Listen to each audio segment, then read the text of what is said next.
এবার শুরু হলো র্যালি।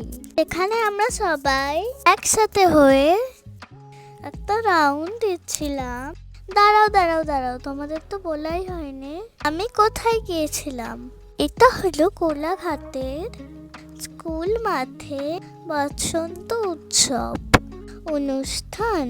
তোমরা কারা কারা এখানে এসেছিলে তারা আমাদেরকে কমেন্ট করে বলবে। আমাদের এই নৃত্য পরিবেশনায় সাহায্য করেছিলেন আমাদের স্কুলের ম্যাম এবং স্যার। ধন্যবাদ আমাদের সবাইকে এত সুন্দর করে সাজিয়ে গুছিয়ে নেওয়ার জন্য। এবার আমরা নিজেদের মধ্যে একটু নাচ করলাম। আজকের দিনটা তো আমাদের ভীষণ ভালো কাটলো। অনেক আনন্দ করার পর একসাথে বাড়ি চলে এলাম। আমার ভিডিও সবাই ভালো লাগলে লাইক করে দিও, সাবস্ক্রাইব করতে ভুলো না কিন্তু। বাই বন্ধুরা, অনেক ভালো থেকো।